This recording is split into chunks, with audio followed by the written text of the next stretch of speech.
नमस्कार, news bye scope देख रहे हैं आप। मैं हूं मनीष कुमार वर्मा। तो आज झारखंड की राजधानी रांची में बीजेपी कार्यालय में विस्तारक कमेटी की आज विधानसभा विस्तारक कमेटी की बैठक हुई। इस दौरान विधानसभा चुनाव को लेकर कई चर्चाएं हुई और कई सारे दिशा निर्देश भी दिए गए किस तरह से विधानसभा चुनाव को लड़ना है। 2024 में जो होने वाला चुनाव है विधानसभा चुनाव, उसको किस तरह से लड़ना है, उसको लेकर जो है चर्चा हुआ।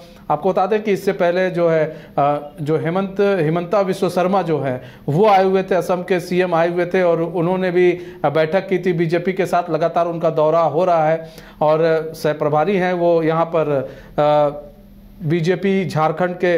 और हमारे साथ मदन जुड़ चुके हैं, तब पूरी जानकारी के साथ लाइव जुड़ चुके हैं। मदन, आज विधानसभा विस्तारक कमेटी की आज बैठक हुई है बीजेपी की। ये बैठक किस लिहाज से कितनी महत्वपूर्ण है? बिल्कुल, देखिए, मिशन 2024 को पूरा करने के लिए बीजेपी अभी से जुट चुकी है और दूसरी तरह से अगर देखें तो इसे आप चुनाव की तैयारियों में कह सकते हैं कि जुट गई है। ऐसे में आज विस्तारकों की बैठक प्रदेश कार्यालय में बुलाई गई थी, जिसकी अध्यक्षता प्रदेश अध्यक्ष बाबूलाल मरांडी और संगठन महामंत्री करमबीर जी कर रहे थे। तमाम जो विस्तारक हैं उनको एक तरह से दिशा निर्देश दिया गया है कि जब तक चुनाव हम जीत नहीं लेते हैं तब तक वो उन क्षेत्रों में बने रहेंगे। सबों को अलग अलग क्षेत्र की जिम्मेदारी दी गई है और वो यहाँ से अब रवाना भी हो जाएंगे। तो ऐसे में ये एक मैसेज देने की कोशिश हुई है कि जिन 12,000 बूथों पर हम कमजोर हैं उस पर कैसे मजबूत हो, उसको लेकर के काम करना है। और जो 17,000 से अधिक बूथों पर बीजेपी ने जीत हासिल की है उस पर जीत बरकरार रहे, इसको लेकर के भी मेहनत करने की जरूरत है। बाबूलाल मरांडी ने कहा कि विस्तारकों की भूमिका चुनाव में काफी महत्वपूर्ण होती है, इसलिए विस्तारकों के साथ एक विस्तार से बैठक जो है वो बुलाई गई थी और जिसमें कि आवश्यक दिशा निर्देश जो है वो उन तमाम विस्तारकों को दी गई है। तो अब वो बैठक जो है खत्म हो गई है। प्रदेश अध्यक्ष ने मीडिया से बातचीत में कहा है कि बीजेपी किसी भी हाल में इस चुनाव में अपनी स्थिति को मजबूत करना चाहता है और फिर से झारखंड में बीजेपी की सरकार बनाने के लिए मेहनत कर रहा है। तो ऐसे में हम ये कह सकते हैं कि आज की बैठक जो है काफ़ी महत्वपूर्ण थी और बीजेपी का जो एक अपना स्लोगन होता है कि मेरा बूथ सबसे मजबूत, उसको पूरा करने के लिए तमाम कार्यकर्ता और नेताओं को यहाँ से दिशा निर्देश दे करके रवाना किया गया है। अच्छा, एक चीज़ और भी है मदन कि जिन जिन सीटों पर बीजेपी ने पिछली बार विधानसभा चुनाव हार गए थे, छाता ले उसको लेकर क्या है, जिस तरह से विधानसभा चुनाव हार गए थे उन सीटों को लेकर क्या बीजेपी सोच रही है? देखिए, उन सीटों को लेकर के लगातार चुनाव के परिणाम आने के बाद से ही मंथन जारी है और अब तो लगभग 4.5 साल का वक्त बीत चुका है, फिर से एक बार चुनाव की बारी आई है। तो ऐसे में पार्टी जो है अपने रणनीति के तहत उन सीटों पर चुनाव लड़ने जा रही है और स्थिति जो है मजबूत करने की कोशिश कर रही है।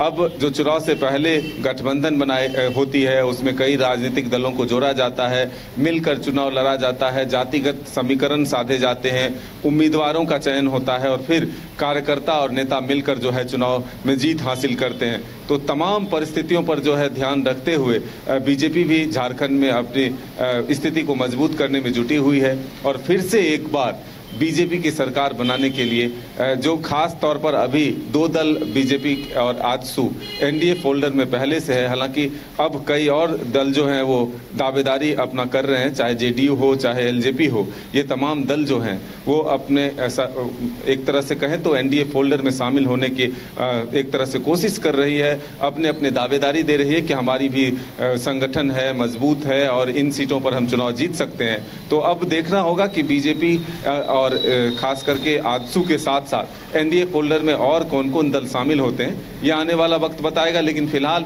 इतना जरूर है कि 2019 में बीजेपी और आजसू दोनों अलग अलग चुनाव लड़ा और इसी को मेन मुख्य वजह जो है दोनों दलों के द्वारा बताया जाता है कि अगर हम लोग गठबंधन में होते तो जो वोट प्रतिशत अगर आप बीजेपी और आजसू के जोड़ दें तो फिर सत्ता जो है बीजेपी के पास होती, ऐसा दावा है। और ये कह रहे हैं कि अगर फिर से हम लोग मिलकर चुनाव लड़ते हैं तो परिस्थितियां जो है हम लोगों के पक्ष में होगी और फिर से एक बार झारखंड में बीजेपी की सरकार बन सकती है। अच्छा, नहीं, जिन सीटों पर बीजेपी हारी थी उन सीटों को लेकर कोई और रणनीति बनाई गई है कि उन सीटों पर फिर से मतलब वहां पर जीत दर्ज की जाए? बीजेपी ने कोई रणनीति बनाई है हारी हुई सीटों को लेकर?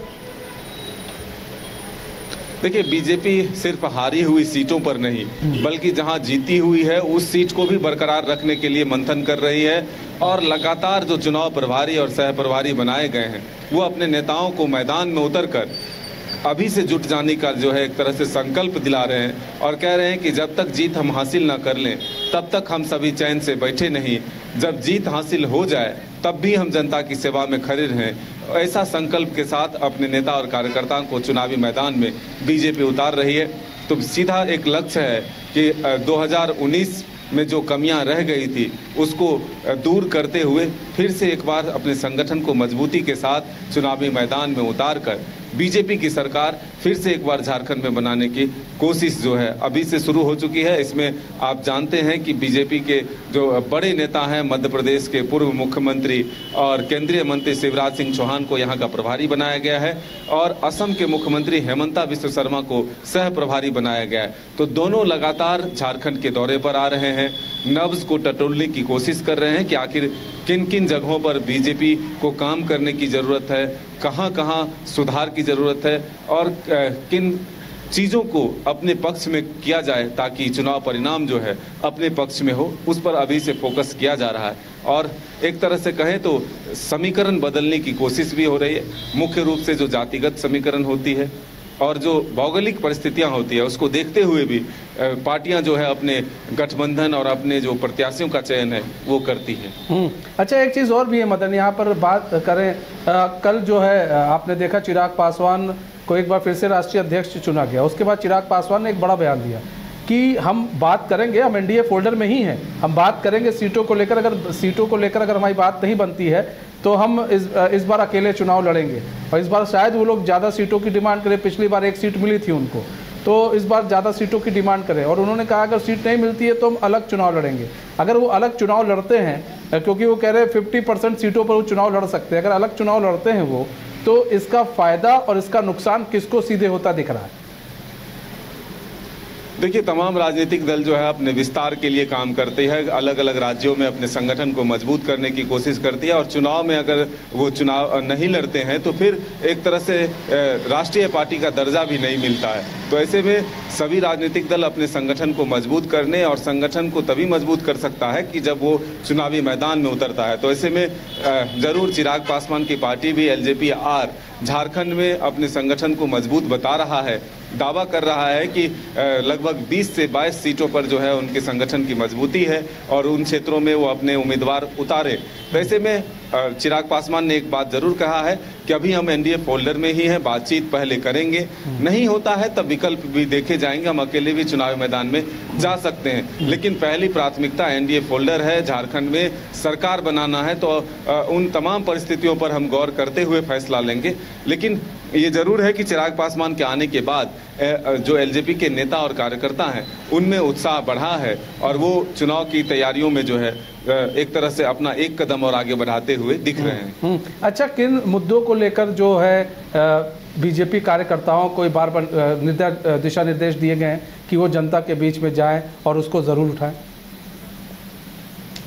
बिल्कुल, देखिए, रोजगार, भ्रष्टाचार और कई ऐसे विषय हैं जिसको लेकर के जनता के बीच में जाने की जो एक तरह से मंत्र दिए जा रहे हैं। आप ही कल ही देखे कि हेमंता बिस्व शर्मा ने जो वर्तमान सरकार है हेमंत सोरेन की सरकार 2019 में जो उनके घोषणा पत्र में वादे थे उन पर जो है एक तरह से फिल्म बनाकर दिखाया गया और एक एक वादों को याद दिलाया गया कि आखिर किस तरह से ये सरकार सत्ता में आने से पहले जनता से वादा की थी और अब 5 वर्ष का कार्यकाल पूरा कर रही है और एक भी वादे जो है पूरे नहीं हुए हैं। तो ऐसे में उन वादों को जनता तक पहुंचाने की कोशिश है कि आपने जिसे चुना था वो आपके वादों को पूरा नहीं किया, इसलिए अब इसे बदलना जरूरी है। इसी संकल्प के साथ अपने कार्यकर्ता और नेताओं को, खास करके जो वर्तमान सरकार है, उनकी विफलताओं को जनता तक पहुंचाने के लिए एक तरह से टास्क दिया जा रहा है कि आप केंद्र सरकार की उपलब्धियों को बताएं, केंद्र सरकार की योजनाओं को बताएं और राज्य सरकार की नाकामियों को और वादा खिलाफी का